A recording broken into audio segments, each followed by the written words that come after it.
எங்களுடைய இந்திய ஜனநாயக புலிகள் the Democratic Tigers of India ஆரம்பித்து 3 வருடமாகிறது. 3 வருடங்களுக்கு முன்பு அம்மா புரட்சி தலைவி அவர்கள் மறைந்த தினமான டிசம்பர் 24 இந்த இடத்தில் ஆரம்பிக்கப்பட்டது. இந்த செயற்குழு கூட்டம் கூடி நாங்கள் எந்த கட்சிக்கு ஆதரவு தருவது எங்களது பொருளாளர் பாடி வியாபாரிகள் சங்க தலைவர் சபீர் அகமது வாசிப்பார்கள். அதற்கு முன்பாக இந்த திடீரென தாக்கப்பட்ட இஸ்ரேல் மற்றும் அமெரிக்காவால் குண்டுமலை பொழிந்து கட்டிடங்களோடு சமாதியாக்கப்பட்ட கோமேனி ஆயத்துல்லல் கோமேனி அவர்களுக்கும் அவர் குடும்பத்தாருக்கும் 168 பச்சிளங்குழந்தைகள் இஸ்ரேல் குண்டுவீச்சிலே பள்ளி குழந்தைகள் 4 வயது முதல் 10 வயது உட்பட்ட குழந்தைகளை சமாதியாக்கப்பட்ட மற்றும் இந்த போரில் மொத்தமாக உயிரிழந்த அனைவருக்கும் 2 நிமிடம் இறுதி அஞ்சலி செலுத்துவோம்.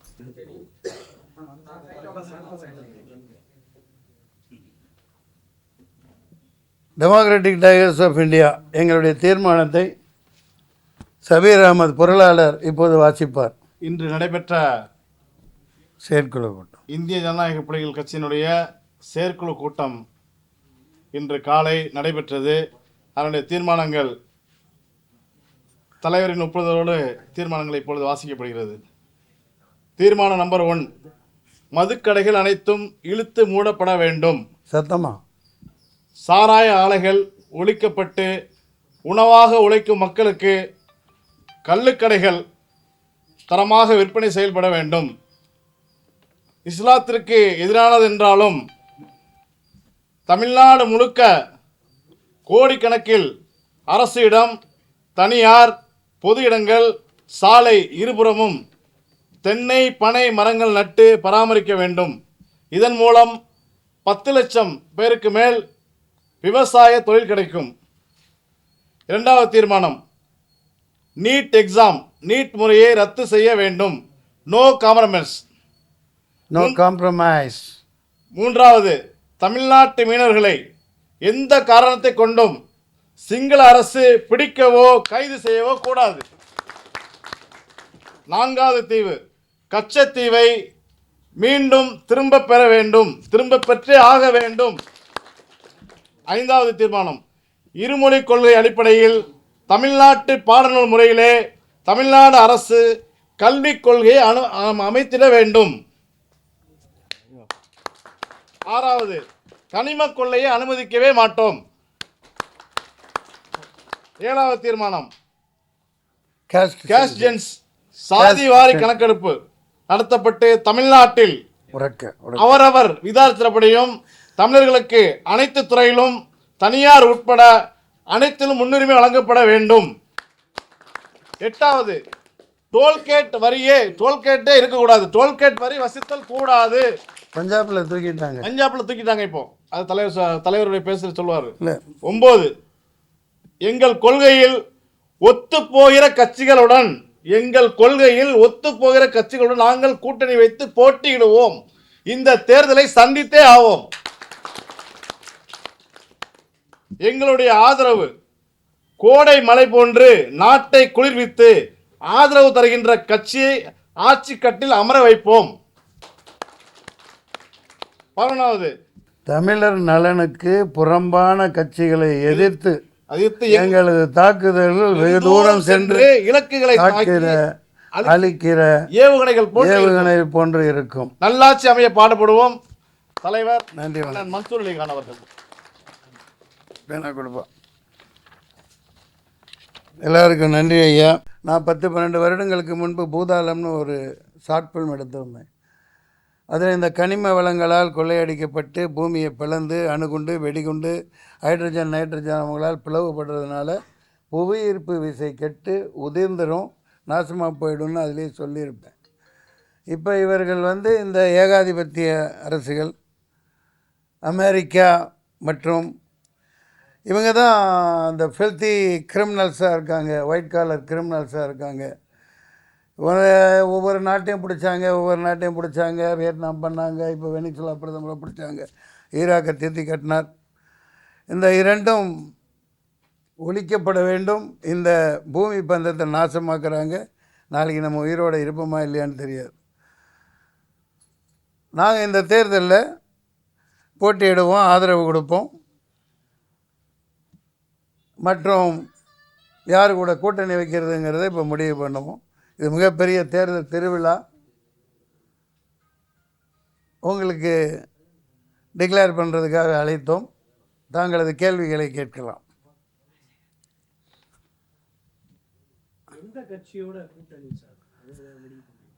நாங்கள் இந்த கொள்கைகளெல்லாம் படிச்சிங்கல்ல, மதுக்கடையில் அடித்து உடைக்கணும், ஒரு ஸ்பிரிட்டு, பயங்கரமான ஸ்பிரிட்டு, அரக், அதை வச்சு இவங்க தயவு செஞ்சு பேசாமல் இருங்களேன் பத்திரிகையாளர்களே. அதை பரிசோதனை கூடத்துக்கு அனுப்பிச்சா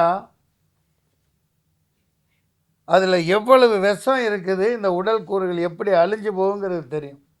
அந்த இலவை தூக்கி போட்டு உழைப்பாளர்களுக்காக கல்லுக்கடை தரங்க, ஷாம்பெயின் மாதிரி ஆக்குங்க. அரிசியிலேருந்து ரேஷன் அரிசி எவ்வளோ வீணாகுது. அதில் ஷாம்பெயின்லாம் அப்படி தான், இதில் இருந்தும் கோதுமையில் இருந்தும் ஆப்பிளில் இருந்தும் அரிசி இப்படி தான் தயாரிக்கப்படுது. அப்படி நம்ம உணவாக அதை படைச்சி நீங்கள் அப்படி பண்ணிக்கிட்டு போங்க. அது ஒரு ஆரோக்கியமான சமுதாயமாக இருக்கும். அதனால் நீங்கள் எந்த கட்சியோடும் நாங்கள் கூட்டணி சேருவோம். எங்கள் கொள்கைகளை இதை ஏற்றுக்கிற அதிமுக கூட சேருவோம், ஏன் விஜய் கட்சி கூட சேருவோம், யாரு கூட சேருவோம். நாங்கள் ஒன்றும் சும்மா பிபி ஓதிட்டு இருக்க முடியாது. இது தேர்தல் திருவிழா, பயங்கரமான தேர்தல் திருவிழா. என்று கொடிக்கம்பம் ஏற்றப்படுகிறதோ அந்த திருவிழாவில் டெமோக்ராட்டிக் டைகர்ஸ் ஆஃப் இந்தியா முக்கிய பங்கு வகிக்கும், பயங்கரமான பங்கு வகிக்கும். அதைத்தான் இப்போ நாங்கள் இந்த தீர்மானத்தில் சொல்லியிருந்தோம். நாங்கள் ஆதரிக்கிற கட்சிகள் அப்படியே சும்மா கோடை மாலை போன்று இந்த நாட்டை குளிர்விச்சு அவங்கள ஆட்சி கட்டிலில் உட்கார வைப்போம். அதே நேரத்தில் தமிழர்களுக்கு எதிரான, தமிழர் நலனுக்கு எதிரான கட்சிகளை எங்களுடைய தாக்குதல்கள் அதி பயங்கரமாக இருக்கும், அதி உத்வேகமாக இருக்கும். நாராக கிழித்து தொங்க விடுவோம். தமிழ்நாட்டை ஆளணும். தமிழ்நாட்டை மட்டுமல்ல, இந்தியாவை ஒரு தமிழன் தான் ஆள வேண்டும். 2029 அல்ல, அதற்கு முன்பே இது கலைக்கப்பட்டாலும் தமிழன் தான் பிரதமராக வரணும். 20,000 ஆண்டுகள் முன்பு எப்படி வாழ்ந்தான் நம்ம தமிழன் பார்க்குறீங்க. சரித்திரங்கள் ஒரு வெள்ளைக்காரனும் வெள்ளைக்காட்சியை வந்து சொல்லிட்டு போகிறாங்க. சிகை கொற்றன் 7 இடங்களில் 11 இடங்களில் அவன் உடல் மொழி பாருங்கள், அங்கே போய் வரைஞ்சிருக்கான். சிகை கொற்றன் ஆள் வச்சு பண்ணியிருக்கணும். அவர் ஒரு வணிக தலைவனாக இருக்கலாம். இப்போ நான் 10,000 கிலோமீட்டர் தாண்டி அவ்வளவு, அதாவது 2,000 கிலோ டன் எடையுள்ள நவாய் அதான் நேவின்னு இப்போ அழைக்கப்படுது. எல்லா ஆங்கிலத்துக்கும் தமிழ் சொற்கள் பயன்பட்டுருக்கு. தமிழ் சொற்கள் இருந்து தான் சமஸ்கிருதம் வந்திருக்கு. அதை விட்டு தள்ளுங்க. எப்படி கடலோடிகளா 20,000 ஆண்டுகளுக்கு முன்னாடி எங்கள் ஆஸ்திரேலியாவிலேருந்து ஆப்பிரிக்கா வரைக்கும், அண்டார்டிகா, அங்கேருந்து மடகாஸ்கர்லேருந்து மால்டீவ்ஸ் வரைக்கும் பறந்து விரிஞ்சு ஒரு பயங்கரமான ஒரு எந்த சாதி மதத்துக்கு அப்பாற்பட்ட ஒரு தமிழ் சமூகம் வாழ்ந்தது. இன்றைக்கி பக்கத்தில் போய் மீன் பிடிக்க போனால் கைது பண்ணி அநியாயம் பண்ணுறான், அசிங்கம் பண்ணுறான். கேட்குறதுக்கு ஒரு நாதி இல்லை.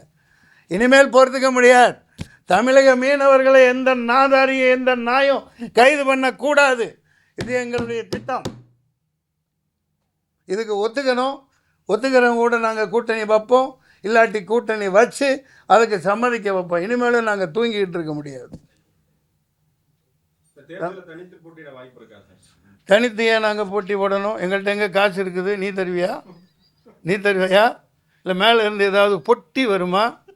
நான் ஏதாவது பேசினா, இப்போ லைவில் கூட போயிட்டுருக்கோம், உடனே சிலருக்கு பெட்டக்ஸ் எரியும், பயங்கரமாக எரியும், உடனே போடுவான் கமெண்ட்டு. இந்த கமெண்ட்டு போடுற கமநாட்டிங்களுக்கு, கபோதிகளுக்கு நான் சொல்லிக்கிறேன், அந்த நாதாரி பிச்சைக்கார பயலுக்கு கமெண்ட்டுக்கெல்லாம் நான் பயப்படுறவன்லாம் கிடையாது. நான் வந்து பழம் தின்னு கொட்டை போட்டு பழம் தின்னுவேன். அதனால் நான் 1999 நின்னேன். புதிய தமிழகம் சார்பாக 1 லட்சம் ஓட்டு வாங்கினேன். என்னால் தான் திமுக தோத்துச்சு. டிடிவி தினகரன் முத வர்றார், எம்பி ஆகிறார். 2019 நாம் தமிழர் சார்பாக நின்று 56,000 ஓட்டு ஏதோ வாங்கினேன் திண்டுக்கல்ல. அதனால் நாங்கள் இந்த எங்கள் கொள்கைகளுடன் ஒத்து வருபவர்களுடன் அது யாராக இருந்தாலும் சரி நாங்கள் சேர்ந்து போட்டி போடுவோம். எத்தனை தொகுதிகளில் நிற்கிறோங்கிறத நாங்கள் முடிவு பண்ணுவோம். அது எப்படி இருக்கோ அப்படி இருக்குது, மக்கள் பார்ப்பாங்க. அது எப்படி இருக்கோ அப்படி இருக்குது. நான் ஒரு நடிகனாக பொது வெளியில் பாராட்டியிருந்தேன், அதில் எந்த வித இதுவும் இல்லை. இப்போ ஒரு கட்சியின் வரையில் ஒரு இந்திய ஜனநாயக புலிகள் இயக்கத்தின் சார்பாக நாங்கள் இப்போ முக்கிய முடிவுகள் எடுத்திருக்கிறோம். அது யாராக இருந்தாலும் சரி, இதுதான் எங்கள் கொள்கைகள் சொல்லிட்டேன் இல்லையா.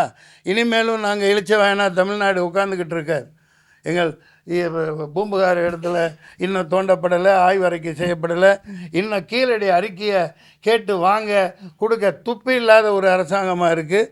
தமிழர்களின் எதிர்காலத்தை ஏகப்பட்ட பழைய சரித்திரங்கள் வெளியே வரக்கூடாதுன்னு இருக்குது. வேதகால நாகரிகம்னு போட்டு பொய்யை புனைஞ்சி சரஸ்வதி நாகரிகம்னு இல்லாத ஒன்றை சொல்லிக்கிட்டு ஏமாற்றிட்டு வந்தால் 1924 ஜான் மார்ஷல் சொன்னதுக்கப்புறம் தான் அதுக்கு முந்தையாவே இது இருக்குது. இது தமிழின ஒரு எழுத்து, இது நாகர்கள் தமிழர்கள் உலகெங்கும் பண்ண அந்த அடையாளங்கள் இங்கே இருக்குதுன்னு சொன்னதுக்கப்புறம் பொத்திக்கிட்டான். தமிழ்நாடு தான் இப்போ அதை 100வது ஆண்டை 1924 படித்து இப்போ 2024 சென்ற ஆண்டு கொண்டாடிச்சு. ஜான் மார்ஷலுக்கு இங்கே சிலையும் இருக்குது. அதனால் இன்னும் நம்முடைய உரிமைகள் மூடி கிடக்குது கடலுக்குள்ளே. அதை 1000 கோடி செலவழித்து அதிகமான ஆர்காலஜிஸ்ட் தமிழர்களை வச்சு அந்த கண்டுபிடிப்புகளை புனரமைப்பு செய்யணும்.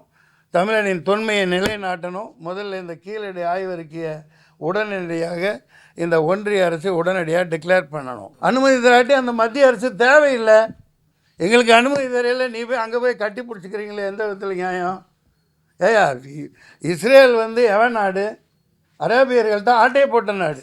46 பிடிச்சா காந்திஜி அன்னைக்கே சொன்னார், மிகப்பெரிய இந்த செட்டில்மெண்ட்டு தப்பு, இது மிகப்பெரிய விளைவுகளை ஏற்படுத்தும், பல தலைமுறைகளுக்கு இது சாபக்கேடு அமையும்னு அவரோட ஹரிஜன் நாளிதழில் எழுதியிருக்காரு. நான் ஹிஸ்ட்ரியில் எடுத்து படிக்கிறேன், எல்லா யூடியூப்பில் இருக்குது பாருங்கள்.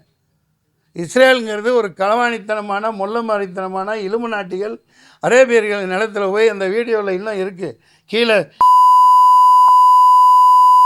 கப்பலில் போய் அகதிகளாக போய் நின்று அப்போதைய பாலஸ்தீன அதிபர்கிட்ட கடிதம் கொடுத்து, நாங்கள் உங்களுக்கு எதிராக எதுவுமே செய்ய மாட்டோம், ஒரு ஓரமாக இடம் கொடுங்கன்னு பிச்சை எடுத்து வாழ்ந்தவன் இன்றைக்கி அந்த மக்களை எவ்வளோ பாடாப்படுத்துகிறாங்க.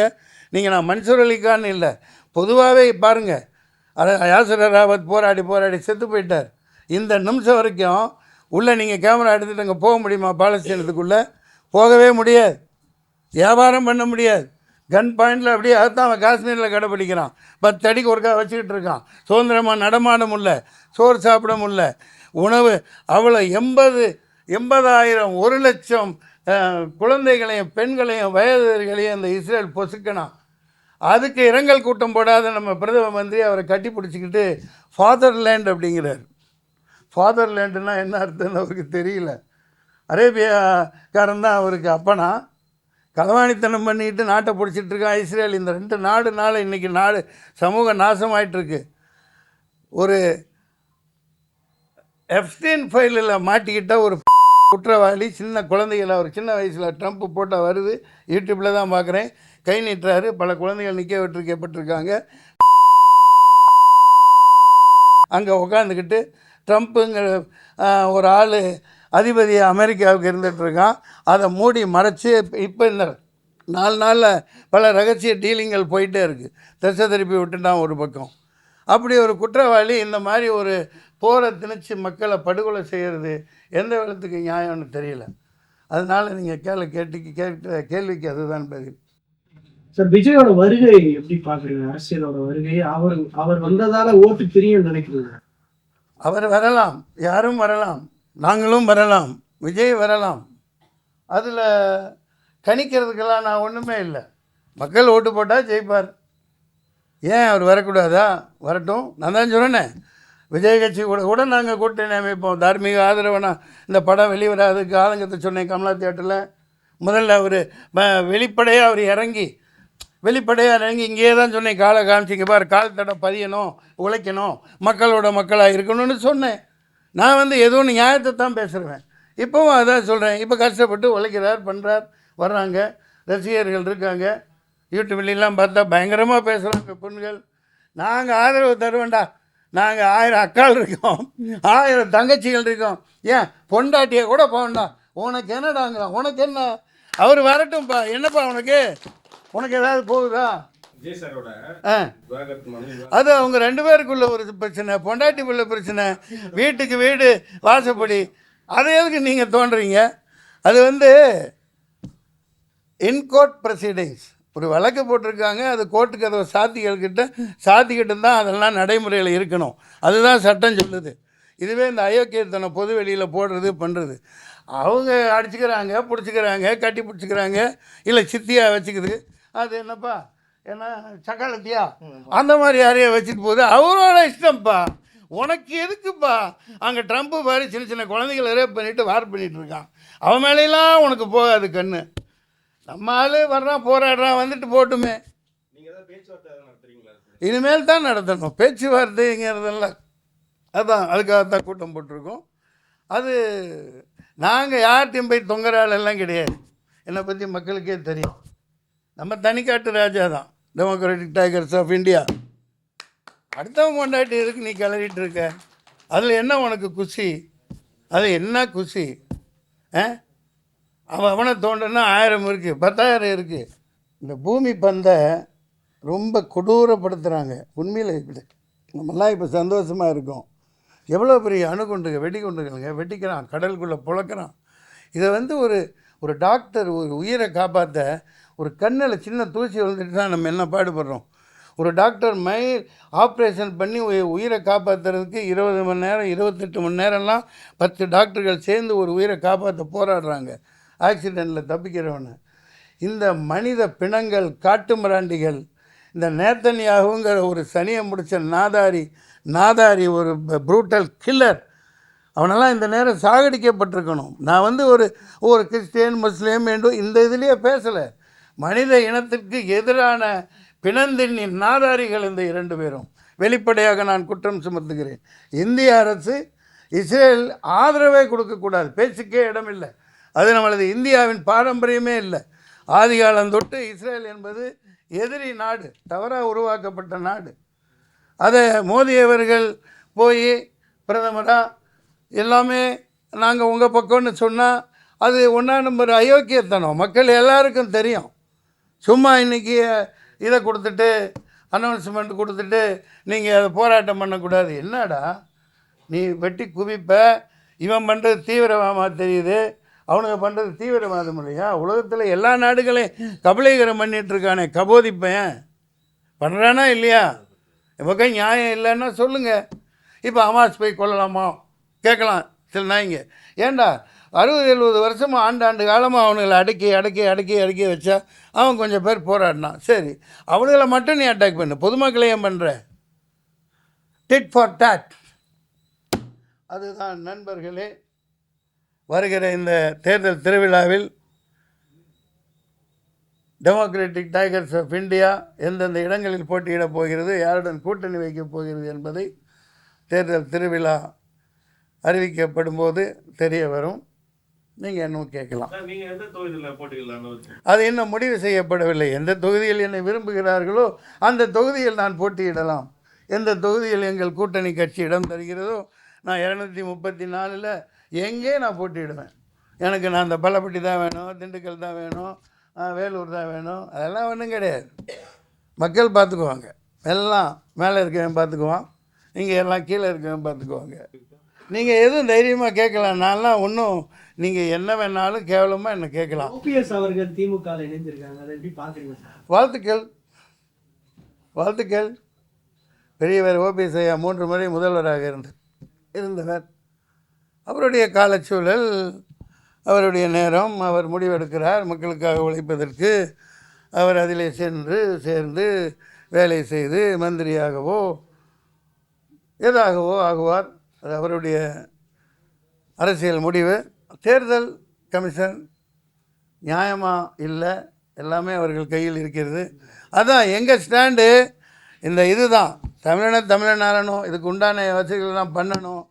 ஒன்று இணைந்து நாங்கள் போராடுவோம். நாங்கள் யாரு கூடயும் கூட்டணி வச்சுக்குவோம். அவர் தனியாக தானே நிற்கிறேங்கிறாரு. 234 தொகுதிகளிலும் ஒரு ஆண் ஒரு பெண். 117 117 இந்த பக்கம் 117 இந்த பக்கம் 117. அப்பா திருநங்கையில் விட்டாங்களேப்பா, அதில் எப்படி வரும் பிரிக்கிறது? ஆணில் வருவாங்களா பெண்ணில் வருவாங்களா? அட சிரிக்காதீங்கப்பா, சொல்லுங்கப்பா. நம்ம கிண்டல் பண்ணுறத உடனே அடிச்சு விடுவாங்க. அவங்களுக்கு கொடுத்துருக்காரா? வில்லிவாக்கமா? அசத்தல், வாழ்த்துக்கள். நிலுப்பா, இவருக்கு பதில் சொல்லிக்கிறேன். அவர் சீமான், நான் கோமான், அவ்வளவுதான். அவர் நான் சேர்ந்து பயணித்தேன், பண்ணுறேன். அவர் கடைசி வரைக்கும் உலகமே அழிஞ்சாலும் அவர் தனியாக தான் நிற்பார். அது அப்படி ஒரு விஷயங்கள் உள்ளே இருக்கிறது. நல்ல மனுஷன். அவரோட கொள்கைகள் எங்களோட கொள்கைகள் எல்லாம் ஒத்துத்தான் போகும். ஆனால் நாங்கள் வெளிப்படையாக மனசார வெள்ளேந்தியாக நாங்கள் போராடுறோம். யார் சொல்கிறா? யாராவது போடுவாங்கப்பா. சரி, சில சகுனிகள் வந்து இப்போ ஏஆர் ரஹ்மானு கூட திடீர்னு அவர் மனைவி அவர் மேலே அட்டாக் பண்ணிச்சு இல்லையா? அந்த மாதிரி இது அவர் மறுபடியும் நீங்கள் கேட்குறது, இதெல்லாம் ஒரு கட்சி பின்னாடி இருந்து இயக்குதுன்னா அது நான் ஒன்றும் சொல்கிறதுக்கு இல்லை. அதான் எங்களுடைய கைகள் இப்போது மூடி இருக்கின்றன. எங்களுடைய இந்திய ஜனநாயக புலிகளின் கைகள் மூடி இருக்கின்றன. இதை தேர்தல் திருவிழாவின் போது எங்கள் சார்பாக நாங்கள் இதை திறக்கும் பொழுது இதில் மலர்களும் இருக்கலாம், எரிகுண்டுகளும் இருக்கலாம். அப்போ நாங்கள் பிடிச்சி லெஃப்ட் அண்ட் ரைட்டு வாங்குவோம். இதை இப்போது பேச முடியாது. மலர்கள் யாருக்கு, எரிகுண்டு யாருக்கு சார்? அது நாங்கள் முடிவு செய்வோம். யார் எங்களுக்கு ஆதரவு கொடுக்குறாங்க, நிற்க வைக்கிறாங்க, அவர்கள் தமிழ் இனத்திற்காக, தமிழ் சார்புக்காக, தமிழின முன்னேற்றத்திற்காக, தமிழ்நாட்டின் முன்னேற்றத்திற்காக பாடுபடுபவர்களுடன் சேர்ந்து போராடுவோம். அது பிஜேபியாக இருந்தாலும் சரி, ஐ டோன்ட் கேர். எங்களுக்கு இத்தனை தொகுதி வேணும். இந்த இதை நீங்கள் மதவாதம் பண்ணக்கூடாது. அடிப்படை மதவாதத்தை நாங்கள் எதிர்க்கிறோம். அடிப்படை மதவாதம் எந்த இதுக்கும் உதவாது. இந்தியாவில் அதெல்லாம் கற்பனை கூட பண்ணி பார்க்க முடியாது. அதனால் ஆதரவு இவர்களுக்கு, எதிர்ப்புன்னு இப்போ தம்பி கேட்டார் பார்த்தீங்களா? யார் பின்னாடி யார், யார் பின்னாடி யார், எல்லாம் வண்டவாளத்தையும் தூக்கி ஏற்றுவோம், அடித்து தொங்க விடுவோம், கிழித்து தொங்க விட்டுருவோம். அது சொல்ல முடியாது நண்பரே. அவ்வளவு ஆசை இருந்தால் நீங்களே போய் கேட்டுக்கொள்ளுங்கள். போங்க அந்த ஆலந்தூர் கோர்ட்டுக்கா செங்கல்பட்டு கோர்ட்டுக்கு போய், அம்மா வக்கீல் யார் பின்னாடி யார் பின்னாடி சொல்லு, கேளு. இது என்கோர்ட் ப்ரொசீடிங்ஸ். அவர் ஒருத்தர் அரசியலில் வந்திருக்காரு. 1000 எதிர்ப்பு இருக்கலாம். எதிர்ப்புகளை சந்திச்சுட்டு வரதான் மனுஷன். தம்பிக்கு அரசியல், நான் வந்து 7 எலெக்ஷன் நின்றுட்டேன், எவ்வளோ காட்சிகளை எழுந்துட்டேன். இருந்தாலும் எனக்கு நம்பிக்கை வீண் போகலை. இந்த தேர்தலில் வருவோம், அடித்து பிடிச்சி. ஆமாம் பாய், இப்போ எங்கே வில்லிவாக்கமா பூந்தம் இல்லையா, எங்கே வேணாலும் பூந்து விளையாடிடலாம். ஆமாம், சந்தோஷமாக வச்சுக்கணும் மக்களை, சாகடிக்கக்கூடாது. யார் பின்னால் யார் போனால் எனக்கு என்ன, அது அவங்களோட பிரச்சனை. நாங்கள் எப்படி எங்கே இருக்கிறது என்றால், பேரறிஞர் அண்ணா சொல்லியது போன்று சட்டம் ஒரு இருட்டறை, வக்கீலின் வாதம் விளக்கு என்பது போன்று எங்களுடைய வாதங்கள் ஒரு வக்கீலை போன்றதாக இருக்கும். கலங்கரை விளக்கமாக எங்களுடைய வாதங்கள் இருக்கும். அந்த வாதங்களை முன்வைப்போம். ஜஸ்டிஸ், நீதிபதிகள் மக்கள்தான். இந்த டுபாக்கூர் மெஷின் அல்ல. இவ்வளவு கேஸை நீங்கள் கேட்குறீங்க, விஜய் மேலாவது இருக்குது, இந்த வேலை இது கேஸுக்கிறீங்க. அட நான் 2019 டெல்லி வரைக்கும் போனேன், இந்த இவிஎம் ஒழிக்கணும்னு போராடினேன். நானே பார்ட்டியின் பெர்சன். தூக்கி போட்டாங்க, கோண்டாங்க. அங்கே பார்த்தா ஆயிரக்கணக்கான கேஸ் பெண்டிங்கில் இருக்குது. ஜொமேட்டோவா எடுத்துக்க மாட்டாங்களா? இதெல்லாம் நீதிபதிகள் எல்லாம் வாங்கப்பட்டாங்க, அவங்களோட பாக்கெட்டில் இருக்காங்க. 2010 பிரசாந்த் பூஷனா வெளியே வந்து சொன்னார், அவங்க 4 ஜட்ஜிகளை கொண்டாந்து அவங்க வசதிக்கு நியமிக்கிறாங்க, அதன்படி தீர்ப்பு வாங்கிக்கிறாங்க. அது கரப்ட் தானே? எல்லாமே கரப்டாகி கிடக்கு. அதெல்லாம் மாற்றணும்னா உண்மையான ஒரு ஆட்சிகள் மலர வேண்டும். இந்திய தேர்தலில் வந்து நடுநிலையாக இருக்குதுன்னு ஒரு வெங்காய நிலையம் இல்லை, ஒரு வெள்ளை பூண்டு நிலையம் இல்லை. தூக்கி போட்டு உள்ளே போட்டு மிதின்னு மிதிக்கணும். அதுக்காகத்தான் நான் குரல் கொடுக்குறேன். பார்த்துக்கலாம். இவங்க எல்லாத்தையும் ஏறி மிதித்து தேர்தலில் ஒன்றா லோலோன்னு அலையிறாங்க. சரி பார்ப்போம். நாங்களும் இப்படி அலைஞ்சு தான் ஆகணும், வேறு வழி இல்லை. இவங்கள தூக்கி போடணும். ஏப்பா அவர் வந்து கொலை பண்ணாலும் தப்பு இல்லை, அவர் யாரை வேணாலும் என்ன வேணாலும் பண்ணால் ஞானேஷ்குமார்னு சட்டத்தை 2021 திருத்தி வச்சுக்கிட்டாங்க 23. இது எவ்வளோ பெரிய அயோக்கியத்தனம், முள்ள மாதிரித்தனம். ஊடகங்கள் எல்லாம் இங்கே இருக்கிறதும் இருக்கலாம், நீங்கள் பாவம் செய்து சேகரிக்க வந்தவர்கள் எல்லாமே ஊடகங்கள் 95% விலை போயிருச்சு. நடுவண் அரசு, ஒன்றிய அரசுக்கு விலை போயிருக்குது. உண்மையான ஊடகங்கள் காட்ட மாட்டேங்குது. இப்போ அங்கே போட்டு அடிச்சுக்கிட்டு இருக்கானா, எனக்கு அங்கேருந்து வீடியோ காலில் காட்டுறாங்க. குவைத்தில் இருந்து, துபாயிலேருந்து, ஷார்ஜாவில் இருந்து இத்தனை எண்ணெய் கப்பல்களை அடித்து நொறுக்கிட்டாங்க, இத்தனை சுத்திகரிப்பு நிலையங்களை அடித்து தண்ணி, குவைத்துக்குள்ளெல்லாம் தண்ணி வந்து உள்ளே மிதந்துக்கிட்டு இருக்கு அப்படின்னு உண்மையான செய்திகளை இங்கே போட மாட்டேங்கிறாங்க. சாவட்டம், தப்பு பண்ணுவோம். இது மனித இனத்தை அழிச்சிக்கிட்டு இருக்காங்க. நன்றி. நீங்கள் கேளுங்க, ஜனநாயகத்தின் 4வது நிதி கொடுக்கணும், கேட்குற நிதியை கொடுக்கணும். அன்றைக்கி ஓகி புயல் 1000 மீனவர்கள் செத்து மிதந்தான், அவனுக்கு ஒரு ஹெலிகாப்டர் அனுப்ப துப்பு இல்லை. அவர் 8000 கோடி ஃப்ளைட்டில் எடுத்துக்கிட்டு சேஃப்டியாக போயிட்டு சேஃப்டியாக வர்றார். அது என்ன சார்ட்டர்ட் ஃப்ளைட் போகிறாங்க, நிதி தர்றதில்லை, பேரிடர் நிதி தர்றதில்லை. அதெல்லாம் தந்துட்டு வா, தந்துட்டு வா. அது நியாயமான கேள்வி சகோதரர் கேட்டது. தந்துட்டு வா. நாங்கள் என்ன இழிச்ச வேணா, எல்லாத்தையும் நீக்கி ஊபிக்கு எம்பிக்கு அதுக்கும் கொடுக்குற, நாக்க தொங்க போட்டுக்கிட்டு எங்கேயோ போய் ஃப்ரெண்ட்ஷிப் கொண்டாடுற, கட்டி பிடிச்சிக்கிறீங்க. அது தவறு. தவறுன்னா தவறு தான், நானே தப்பு செஞ்சாலும் தவறு தான். ஆதலினால் எங்களுடைய போராட்டம் மிகவும் பயங்கரமான தாக்குதல்களை நாம் முன்வைப்போம். யாரையும் எளிதில் வெற்றி பெற விட்டுவிட மாட்டோம். ஏப்பா அவர் ஒரு இந்து, மிகப்பெரிய பக்தர். ஒன்றும் எப்படிப்பட்ட பக்திமான் அவர் தெரியுமா? அவர் எப்படிப்பட்ட பக்திமான்? 10,000 முஸ்லீம் 20,000 முஸ்லீம்களை குஜராத்திலே கொன்று குவித்து ஒரு சின்ன சண்டையை வச்சுட்டு வந்து அவன் நார்த் இந்தியாக்காரன் எங்கே போனாலும் ஒரு போகியில் அந்த ட்ரெயினில் ஒரு 6 கேஸ் ஸ்டவ் வச்சு சமைச்சிக்கிட்டு வர்றான்.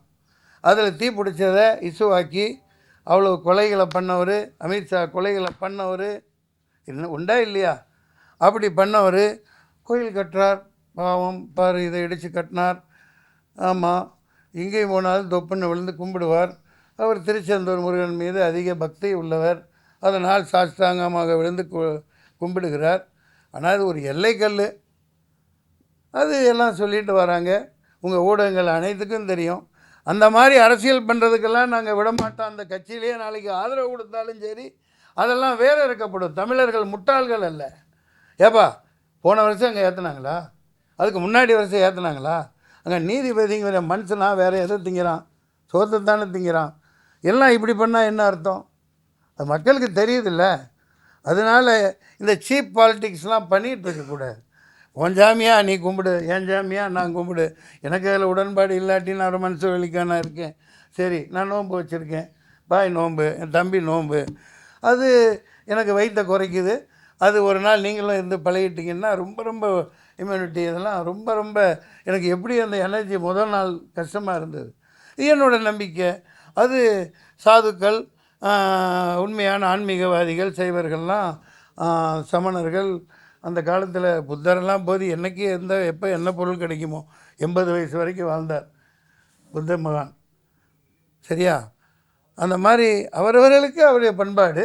ஆனால் இதை வச்சு அரசியல் பண்ணுறது, அயோத்தியாகிறது, இதை வேல்னு தூக்கிக்கிட்டு மக்களை வெட்ட கிளம்புறதுன்னு கிளம்புனா மிகப்பெரிய அழிவைத்தான் இந்த நாடு சந்திக்கும். அதற்கு இந்திய ஜனநாயகங்கள் இடம் கொடுக்காது. மோடி வந்தார், திருப்பரங்குன்றத்திலே சாஷ்டாங்கமாக வழங்கினார். திருப்பரங்குன்றம் எத்தனையாவது வீடு பாது? பழனி முருகனுக்கு முதல் வீடே திருப்பரங்குன்றம். அவர் இன்னும் 5 வீடுகளுக்கு சென்று 60 வீடுகளுக்கும் அவர் செல்ல வேண்டும். கலவரத்தை உண்டு பண்ணாது சாஷ்டாங்கமாக கும்பிட்டு வர வேண்டும். அங்கே உள்ள மக்களுக்கு நல்லது செய்ய வேண்டும். வேலைவாய்ப்பு போயிடுச்சே, எல்லாத்துக்கும் வேலைவாய்ப்பு போயிடுச்சே. இன்றைக்கி மதுரையை சுற்றி ஃபுல்லாக இந்திக்காரன் இருக்கான் எல்லாத்தையும். அதனால் இந்திக்காரன் ஓட்டு போடுவான்ட்டு வந்துட்டு போயிருக்கார். அது ஒன்று இருக்குது. எத்தனை பீகார் இந்திக்காரனுக்கு ஓட்டை கொடுக்குறான்னு தெரியல. கேரளாலாம் 5 வருஷம் இருந்தால் தான் அங்கே ஓட்டு இதெல்லாம் கொடுப்பான். இங்கே எல்லாத்துக்கும் கொடுத்து வச்சு தான் தமிழனுக்கு வேலையே இல்லை. மாநாடு நடத்தினா ஆள்கள் சாவாங்கப்பா, எங்கள்கிட்ட காசு இல்லைப்பா. மாநாடு நடத்தாமல் மாநாடு முதல் மாநாடு போட்டது தான். அப்புறம் செயற்குழு பொதுக்குழு இப்படி அருமையாக அப்படியே போய்கிட்டு இருக்குது. நன்றி, வணக்கம், சந்திப்போம், தேர்தலில் சந்திப்போம், வெற்றி.